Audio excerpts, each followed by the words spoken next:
앞서 예고해 드렸듯이 매주 수요일 정치 이슈와 지역 현안 부산 지역 여야 국회의원과 함께 짚어봅니다.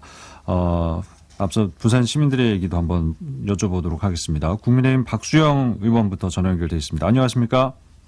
예, 안녕하세요. 박수영입니다. 네, 의원님. 앞서 부산 시민들 얘기 들으셨을 것 같은데, 네. 예, 난방비 폭등 원인을 놓고 시민들 다양한 의견 내주셨거든요. 예, 근데 의원님께서는 문재인 정부 탓이다 이렇게 주장을 하셨습니다. 예, 어떤 근거가 있는 건지 좀 뒷받침을 좀 해주신다면요. 네, 문재인 정부 탓이라기보다는 그게 원인이 크죠. 원인 중에 제일 큰 원인이 그것인데요. 네네. 이 문재인 정부 5년 기간 중에 마지막 2년, 정확하게는 21개월 동안 예. 가스 요금을 하나도 안 올렸습니다. 예. 예, 그러다 보니까 그때 당시에 그 가스는 메가줄이라고 하는 단위를 쓰는데 예. 메가줄당 12.9원이었습니다. 주택용 가스 요금이. 근데 수입 가격은 2021년부터 시작해서 2배, 3배, 지금 4배까지 올라가 있습니다. 예. 그러니까 메가줄당 12.9원에 2배, 3배, 4배를 수입해서 12.9원에 보급을 하니까 당연히 적자가 나겠죠. 네네. 그 적자 폭이 어느 정도 되냐면은 문재인 정부 2020년 말에 1,900억 원의 적자가 났는데 단 1,900억 원입니다. 예. 근데 안 올리고 이 2년을 끌어가는 동안에 2021년 말에는 1조 8천억이라는 적자가 났고요. 예. 그다음에 우리 윤석열 정부로 넘어온 2022년 6월에는 5조 1천억, 즉 5조를 넘는 적자를 가스공사가 이제 기록을 하게 된 겁니다. 예. 계속 따라 올렸으면 1,900억 선에서 멈추거나 또는 적자가 제로가 될 수 있는데 2년 동안 안 올리다 보니까 이게 5조나 되는 큰 돈이 적자가 나게 된 것이죠. 이거 왜 안 올린 겁니까, 그러면, 그 당시? 그게 이제 대선이 있었습니다. 탈원전을 하는데도 불구하고 가스요금과 전기요금은 올리지 않겠다고 공약을 했었습니다. 문재인 대통령께서. 네. 그리고 대선이 이제 3월 달에 있으니까 3월 대선까지는 2년 동안 가격을 그대로 고정시켜 놨던 것이죠. 그게 이게 후폭풍이 불어서 이렇게 됐고, 이 상태로 적자가 이렇게 많은데 그냥 갈 수는 없기 때문에 이제 윤석열 정부 들어와서 3번에 걸쳐서 가스 요금을 인상했는데 이번 겨울에 이제 추워져서 가스 사용량이 많아지니까 우리 시민들이 피부로 느끼게 된 그런 상황이 이게 팩트입니다. 그 대선을 의식한 요금 억제 기간이 21개월간 있었고 이제 누적 적자가 커지고 이번에 또 추워지면서 난방비 인상을 불가피하게 할 수밖에 없었는데 그게 고스란히 이제 시민들 부담으로 돌아온 것이다. 그렇습니다. 이렇게 바로 보신 그렇습니다. 건데 그러면 지금 해결책이 필요한 부분 아니겠습니까?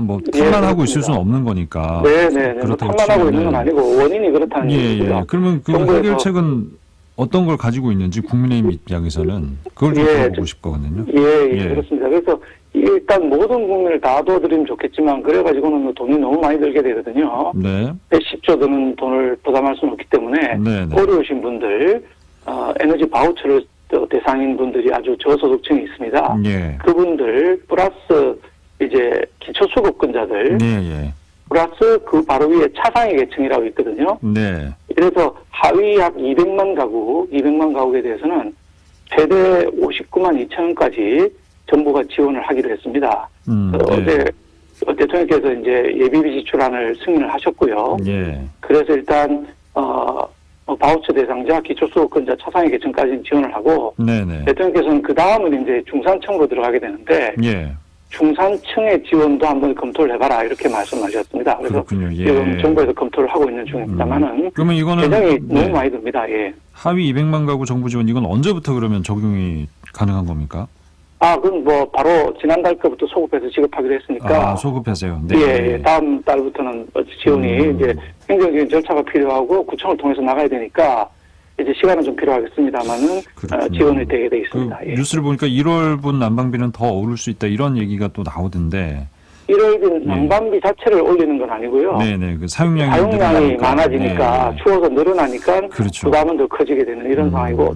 어차피 또 9억 원 정도 더 올려야 되는데 저희는 이제 추운 겨울이 지나고 나서 봄, 여름에 좀 올려야 된다 이렇게 지금 생각을 하고 있습니다. 적자가 너무 크니까요. 알겠습니다. 민주당에서 이제 내놓은 30조 원대 추경, 횡재세 도입 이 부분에 대해서는 어떤 입장입니까? 간략하게 좀 얘기해 주시죠. 30조 원이라는 거는 너무 큰 돈입니다. 저희 본 예산이 638조 원인데요, 올해. 지금 문제는 문재인 정권 때 400조 이상 늘려놓은 국가 채무. 그것 때문에 채무가 지금 1134조 원나 되기 때문에 또 거기다가 30조를 이 전부 빚을 내야 되는데 국가 채무를 더 늘린다는 건 좀 있을 수 없는 일인 것 같고요. 네. 여소득층을 지금 예산 범위 내에서 아까 말씀드린 대로 도와주는 게 최선의 방법이다 생각이 들고 횡재세 부분은 이제 그 석유 기업들이 수익이 늘어났기 때문에 거기를 세금으로 다 환수하겠다 이런 내용이거든요. 근데 석유 기업들이 손해를 본 경우도 있습니다. 국제 유가가 올라가게 되면 석유 기업들이 이제 손해를 보게 되는 거죠. 반대한다는 입장이신 거고. 그렇죠. 이거는 저희가 손해를 보면 도와주지 않으면서 그러시죠. 넘어가겠습니다. 네. 지난달 30일입니다. 국민의힘 부산 의원들 국회에서 긴급 간담회를 가지고 두 가지 특별법안에 대한 대책과 대응 방안을 논의를 했습니다. 첫 번째가 이제 고준위 방사성 폐기물 관리에 관한 특별법. 여기에 이제 연구화를 차단한다는 금지 조항을 넣겠다 이렇게 얘기를 했습니다. 그러면 이제 그냥 연구 처분 시설이 지어지기 전까지만 보관한다. 그게 이제 확실하게 이제 못 바뀌는 겁니까? 어떻습니까?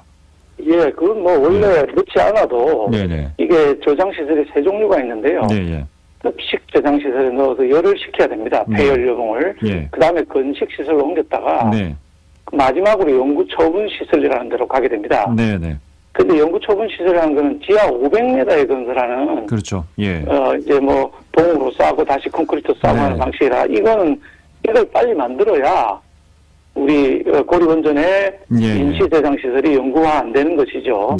연구 처분 시설을 빨리 만드는 특별법을 지금 만들고 있는 거라서 제 생각에는 특별법 빨리 통과시켜서 연구 처분 시설을 빨리 가동할 수 있도록 해야 우리 고리원전의 습식 시설에 지금 들어있는데 이게 이제 건식 시설 옮겼다가 빨리 빠져나가줘야 우리 부산이 안전할 수 있다 이렇게 보고 있습니다. 근데 그 김기현 의원이 그 최근에 부산에 와가지고 대표가 되면 원전 부진의 사용료 해결료 임시 저장 이거 막겠다 공언을 했습니다. 이건 그러면 지금 특별법과 좀 상충되는 부분이 있는 거 아니겠습니까?